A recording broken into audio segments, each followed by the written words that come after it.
Et nous continuons à marcher pour déposer notre mémorandum au bureau du Premier ministre. Free Congo, c'est le génocide. Free Congo.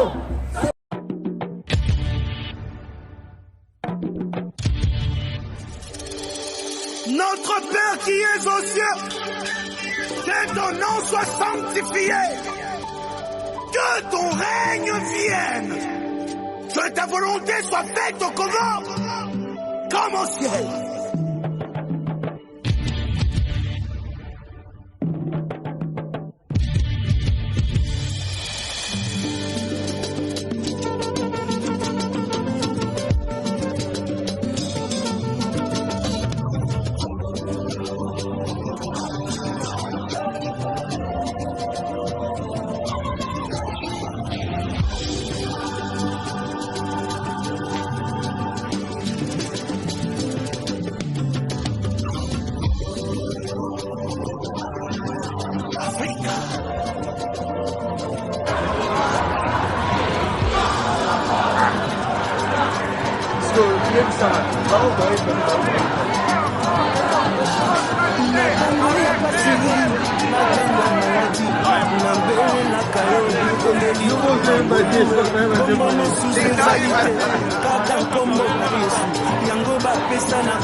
Mampinga ya solo kutuna moye losambo na biso bona Kongo na ngaye justice ya solo kelasa malamwe banganga nzambe ya solo wana nde tosenga Kongo la lola iye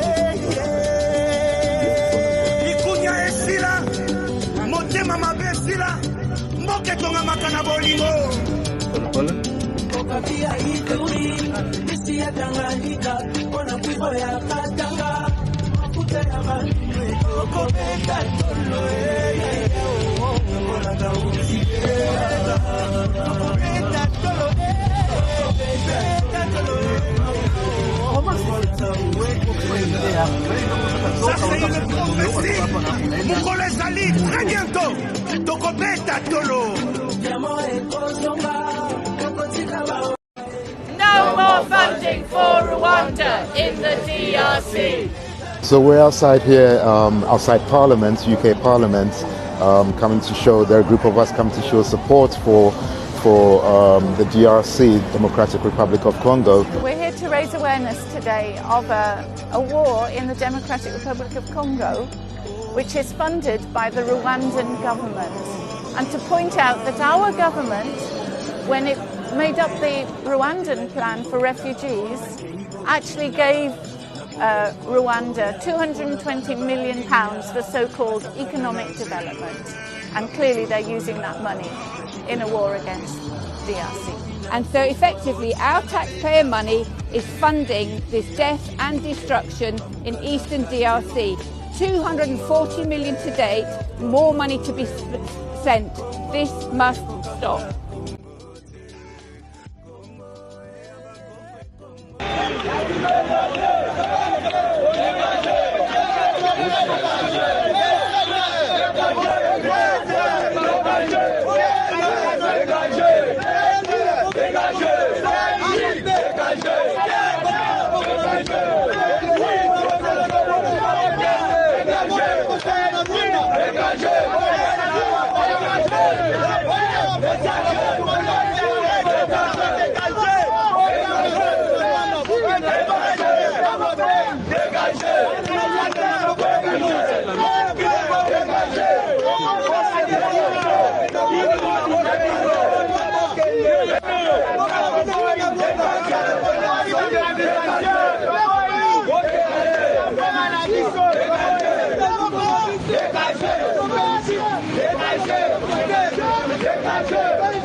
tozali bosa ambasade ya Belgique et awa kotina bango mpe memo bosala mpe délégation ya part na biso en tête na biso toza na délégation chef na biso location tozali bosa ambasade Dima te mobutu azali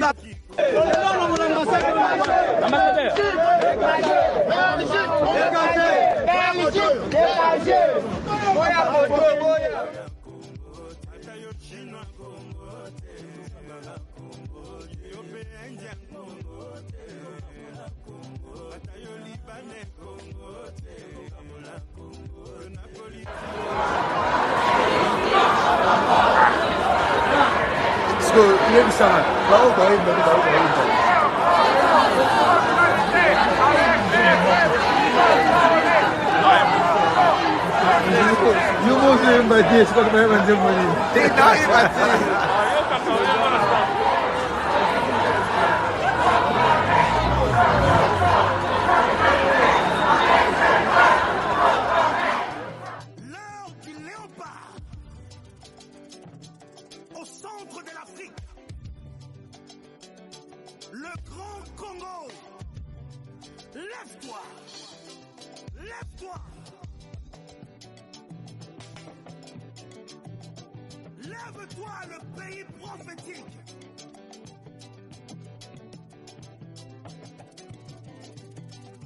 Congo!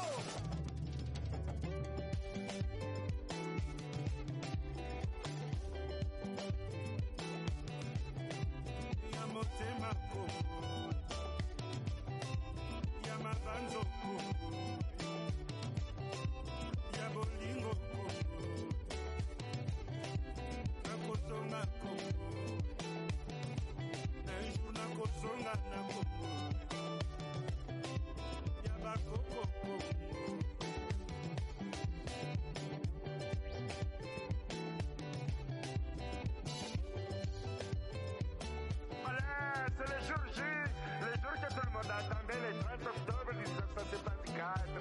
C'est le jour du combat du siècle, le combat qui oppose à l'Italie.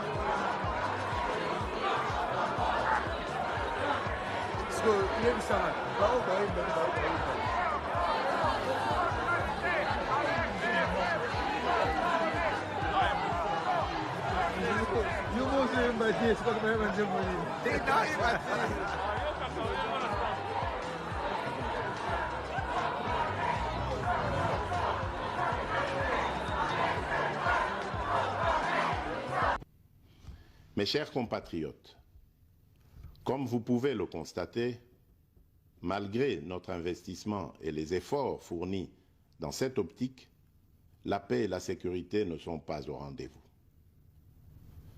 Garant de l'indépendance, de l'unité nationale et de l'intégrité territoriale, je réitère mon engagement constitutionnel de défendre la patrie jusqu'au sacrifice suprême. Mes très chers compatriotes, ne doutons jamais qu'ensemble réfléchis et engagés, nous puissions changer le monde. À vous, nos vaillants soldats, vous qui avez pris l'engagement de servir sous le drapeau, je vous invite ici au sens élevé du patriotisme en ce temps particulièrement exceptionnel de notre histoire, de défendre notre pays, de protéger l'intégrité de son territoire et d'assurer la sécurité des Congolaises et des Congolais contre toute agression ou attaque d'où qu'elle vienne.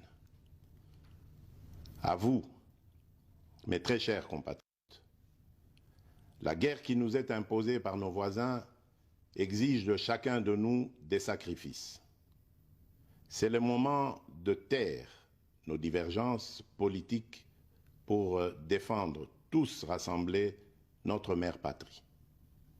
Notre histoire et notre marche commune ont sans cesse démontré que, loin de s'effondrer, notre nation et son peuple ont toujours relevé ce genre de défis et nous en sommes toujours sortis victorieux.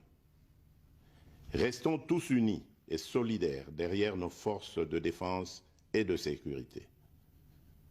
La situation actuelle, loin de nous affecter, n'est qu'une épreuve de plus que nous allons surmonter pour raffermir davantage notre unité. Au-delà de tout clivage politique, idéologique, religieux et tribal, la défense de la mère patrie est le seul objectif qui doit nous unir en ce moment. Le pays nous appelle. La nation a besoin de l'engagement de toutes ses filles et de tous ses fils.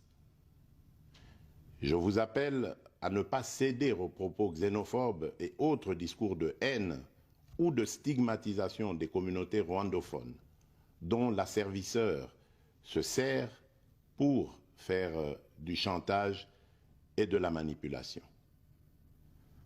Tout acte allant dans ce sens sera sévèrement puni. En réponse à la forte demande de la jeunesse, j'invite celle-ci à s'organiser en groupe de vigilance en vue d'appuyer et d'accompagner et de soutenir nos forces armées, nos forces de défense dans l'accomplissement de leur noble mission.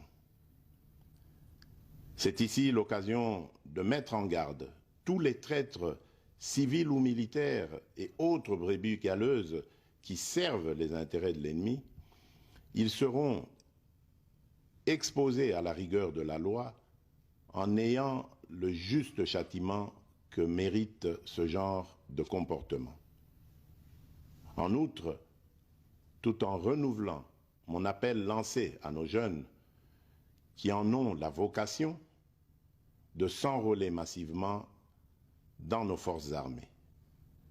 Je réitère l'instruction faite au chef d'état-major général d'accélérer à cet effet la mise en place de centres de recrutement à travers les 26 provinces que compte notre pays. Chers compatriotes, nous devons ensemble avoir conscience que nul autre que nous-mêmes ne viendra sauver notre nation et que cela exige de chacun de nous une mobilisation tous azimuts. Que Dieu bénisse la République démocratique du Congo. Je vous remercie.